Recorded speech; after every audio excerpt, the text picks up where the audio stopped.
Hi guys, this is Rod from The Natural Philosopher, and this is part 3 of my talk on my music mandala. My good friend Richard Boytz is here behind the camera, and so what I'm going to talk about now is the back side of the mandala. There's a lot of info back here. It starts with the legend of the music mandala, and that will identify all the information that shows up on the front as I went over in the first segments of the video.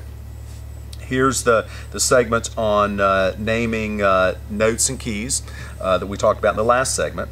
So what we have left here, one is a diagram that I call a logical ecology for music. And that same diagram shows up here on the Music 201 poster in much more detail.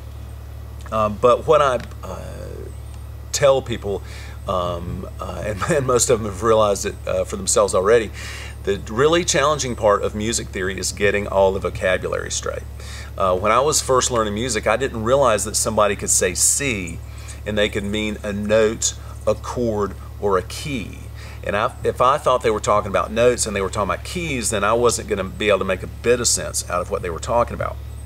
So the whole purpose of these logical ecology structures, and again, this guy's a logical ecology for music theory, is a diagram that will help you get the terminology straight, the different levels of order in our musical system straight, and you know, arguably this is the most important chunk that on this whole piece here. Also, there is a chunk here on the different intervals and how they're formed, you know, unison, octave, fourth, fifth, tritone, all that. All those are listed there. And then also formulas for different types of chords, major chords, minor chords, power chords, diminished, augmented, etc., etc. Those are there. Also, a basic chord song structure diagram that you'll see in various pieces of my work.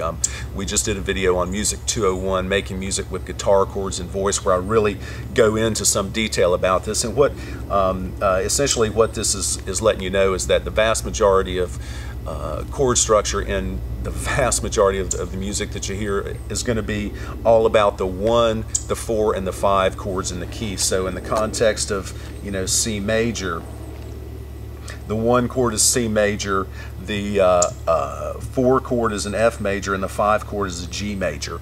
And those 3 chords are going to be the skeleton of just about every piece of music that you'll come across in popular music in the key of C, or any major key.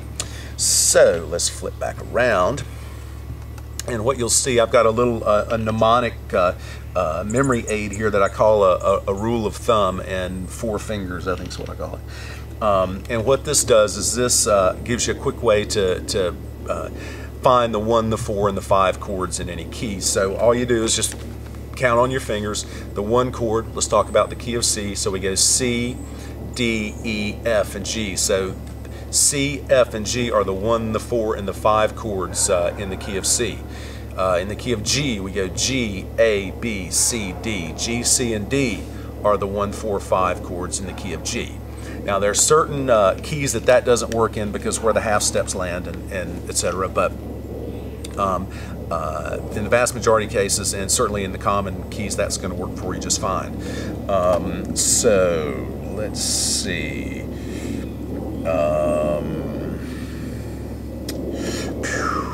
Anything else you can think of, Richard?